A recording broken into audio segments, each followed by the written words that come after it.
Le pauvre, il a dû se dire, cette fille, elle est sale. Enfin bref. Praise the Lord. Salut tout le monde, je m'appelle Macfel, j'ai 21 ans et je suis étudiante en droit. Donc je suis aussi nouvelle sur YouTube et ma chaîne va principalement porter sur tout ce qui est capillaire. Je vous donnerai des astuces, des conseils sur la rétention de longueur ou sur les coiffures protectrices. Mais surtout, je vous donnerai des astuces pour les flemmards. Parce que moi, concrètement, je suis une flemmarde. Donc aujourd'hui, vous allez voir avec moi mon aventure capillaire. Depuis que je suis petite à l'âge actuel. Donc on va commencer par la première vidéo. J'avais 3 ans, il me semble, 3-4 ans sur cette photo. J'étais petite. Concrètement, je pense pas que ma mère m'avait défrisé les cheveux, je pense pas hein. Maman! Maman! Maman! Bon, elle veut pas répondre. Donc j'ai demandé à ma mère. Apparemment non, j'avais les cheveux naturels. Donc ils étaient comme ça, même si on voit pas trop bien, mais c'est la seule photo que j'ai de moi quand j'étais petite. Ensuite on va passer à la deuxième photo. Donc voilà, là j'étais en CM1. J'avais les cheveux défrisés. Là ma mère m'avait défrisé les cheveux. Vous voyez que les pointes elles sont un peu... Voilà, j'avais les cheveux pas très longs. Pas très courts. Donc à cette époque là, ma mère s'occupait encore de mes cheveux donc... ça allait, il poussait assez bien. Ensuite, la troisième photo, j'étais au lycée. À l'époque où je voulais plus que ma mère s'occupe de mes cheveux, je voulais m'en occuper toute seule. Ça va, jusqu'ici j'arrivais assez bien à m'en occuper. Je mettais rien de spécial dans mes cheveux, je mettais maman et bébé, je sais pas si vous connaissez. Une crème comme ça, enfin une pommade qui ressemble à de la vaseline. Maman et bébé et de l'huile d'olive. Et la plupart du temps je faisais des chignons. Donc, oui, donc voilà, c'était l'époque où mes cheveux ils étaient défrisés encore. Ensuite, là, c'est l'époque où j'ai connu les bantu knot out et les braid out. Donc, je commençais à en faire souvent. Et à cette époque-là, j'avais les cheveux défrisés. Sauf que je mettais tellement d'huile pour faire des bantu knot que mes cheveux ils étaient poisseux. Ils étaient même plus poisseux, c'était l'huile qui était sur ma tête. Oh, je me rappelle un jour, j'ai eu tellement honte parce qu'il y a un gars de ma classe. Il a dit, je peux toucher tes cheveux? J'ai dit, ouais. Il a touché. Il a dit, hi. Et il avait là l'huile sur les mains. Ça avait dégoûté le pauvre. Il a dû se dire, cette fille, elle est sale. Enfin bref.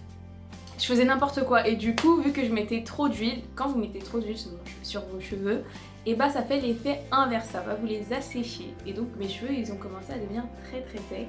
Et ils se sont cassés. En fait, il faut savoir que moi, j'ai toujours aimé... m'occuper de mes cheveux et ma mère m'a toujours coiffé les cheveux depuis toute petite, donc c'était hors de question que je donne mes cheveux à une coiffeuse. En plus j'avais pas l'argent, donc ce que je faisais c'est que je gardais mes cheveux en chignon et mes cheveux ils poussaient quand même. Ensuite j'ai commencé à prendre connaissance du retour au naturel grâce à YouTube et donc j'ai commencé à faire une transition. Et pendant ma transition je faisais vers la fin de ma...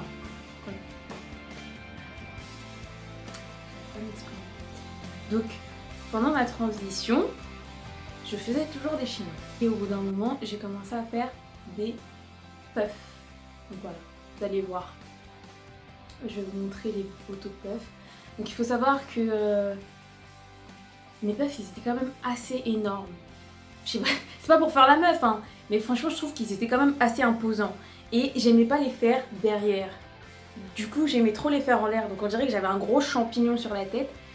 Et au bout d'un moment, ça commençait à me saouler parce qu'à chaque fois que j'étais dehors, les gens ils me regardaient en mode mais elle, c'est quel genre de perruque? Comment on appelle ça déjà?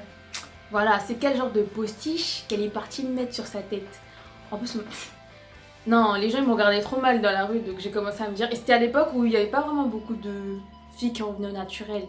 C'était on devait être en 2013. Hein. Il n'y avait pas beaucoup de filles qui faisaient des puffs. Et donc forcément, tout le monde devait se penser que c'était des faux cheveux. Et j'ai demandé à mon frère, est-ce que mes cheveux on dirait c'est des faux? Après il a dit, franchement, hein, un peu hein. Du coup je me suis dit, ok c'est bon, ça m'a saoulée. J'ai coupé mes cheveux. je revenais. Enfin, j'ai vraiment coupé mes cheveux. Je pensais que j'étais prête mentalement, surtout que là, j'étais presque à 1 an. Ouais, j'ai coupé mes cheveux quand j'avais 1 an de transition. Presque pile, hein, j'ai coupé mes cheveux en même temps que nous. Sauf que personne ne m'avait dit que les cheveux naturels shrinkaient. Du coup, dès que j'ai fait mon big shop, j'ai détesté mes cheveux. Du coup, j'ai directement fait une coiffure protectrice, j'ai fait des mèches. Faut savoir que je savais faire des mèches parce que ma mère elle voulait plus me coiffer. Du coup, je me faisais mes mèches toute seule et c'était potable. Ensuite, mes cheveux, j'ai commencé à un peu connaître. En tout cas, à cette époque-là, je mettais que du beurre de karité. Le beurre de karité, il venait du Congo, c'était ma mère qui me l'avait ramené, enfin qui me les ramenait tout le temps en fait. Ils étaient d'une qualité, il y en avait un, il sentait la noisette, c'était trop. Et en plus, il était trop bien sur mes cheveux. Du coup, voilà, donc mes cheveux ils ont poussé. Là, vous allez voir que j'ai atteint les 1 an post-big shop. Sauf qu'il y avait un petit problème, c'est que personne m'avait dit aussi qu'il était possible que vos cheveux, au bout d'un moment, n'adhèrent plus à un type de produit qu'ils adhéraient avant. Du style, par exemple, moi, le beurre de karité, concrètement, ça ne m'allait plus. Même le beurre de karité fameux, là, le fameux beurre du Congo, là, ne m'allait plus. Du coup, ça me rendait les cheveux un peu secs. Du coup, ça a été un peu plus... J'ai commencé à stagner en fait, du coup, à cause de ça. Parce que je trouvais pas de crème. Je trouvais pas de crème qui gardait mon hydratation. Du coup, forcément, mes pointes, elles étaient sèches. Mais moi, même si je me disais, mes cheveux, ils sont pas en état de les lisser, je me suis dit, c'est pas mon problème. C'est mon anniversaire aujourd'hui, là, je vais lisser ça correctement. J'ai lissé. Là, vous allez voir, je me sentais plus, hein. J'étais contente. C'était en 2014 et donc j'étais trop contente. Je me disais, regardez, mes cheveux, ils ont poussé, nanana. Ça m'a fait tellement des fourches. J'ai eu un hit damage après, comme on dit là. Je sais pas si c'est le bon accent. J'ai eu des dommages liés à la chaleur. Du coup, j'ai eu des fourches. Du coup, j'ai coupé mes cheveux. J'ai stagné en fait. Du coup, ça m'a vraiment saoulée, donc je me suis dit, vas-y, il faut que je commence à prendre soin de mes cheveux et tout. Et je me suis dit, vas-y, je vais faire un mélange d'huile. J'ai fait un mélange d'huile, je trouvais que ça marchait du tonnerre. J'en ai passé à une de mes potes pour qu'elle essaye. Et elle aussi, elle a trouvé que ça marchait, et elle m'a dit, pourquoi tu vends pas et tout. Du coup, c'est ce que j'ai fait, hein. J'ai vendu. Même si j'avais toujours voulu vendre, mais bon, j'ai vendu. Je vends des huiles. Comme ça, vous savez. Cette huile-là, elle m'a vraiment aidée à garder, à nourrir mes cheveux et à maintenir mon hydratation. À cette époque-là, je mettais du Shea Moisture, là, le Curl and Something Smoothie. Ensuite est arrivée l'année 2016 où j'ai vraiment commencé à me dire, bon vas-y, je vais m'occuper de mes cheveux et je vais faire mes propres produits pour mes propres cheveux. Du coup, j'ai commencé à faire des crèmes et tout.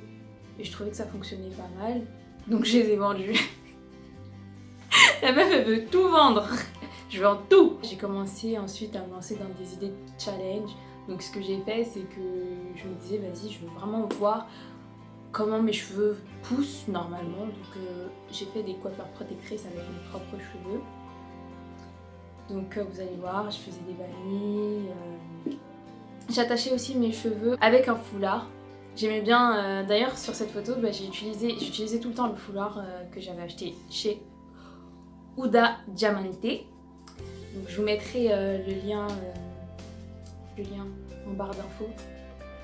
Ça m'a vraiment aidé à retenir ma longueur. Vous allez voir que je faisais des challenges, regardez le avant et après. Actuellement mes cheveux ils m'arrivent genre à là quoi. Genre juste au-dessus du... Vous voyez la barre de votre soutien-gorge? Voilà, juste au-dessus de la barre du soutien-gorge. En tout cas, j'espère que cette vidéo vous a plu. Et voilà, c'est tout, hein. Abonnez-vous si vous voulez vous abonner. Vous abonnez pas si vous voulez pas. Likez si vous voulez. Likez pas si vous voulez pas. Et que Dieu vous bénisse. Juste un petit truc. J'ai remarqué quand je regarde mes vidéos, ma tête est grave tordue. Je sais pas si ma tête elle est tordue en vrai, mais c'est grave. Je viens de découvrir un truc là. Je suis désolée.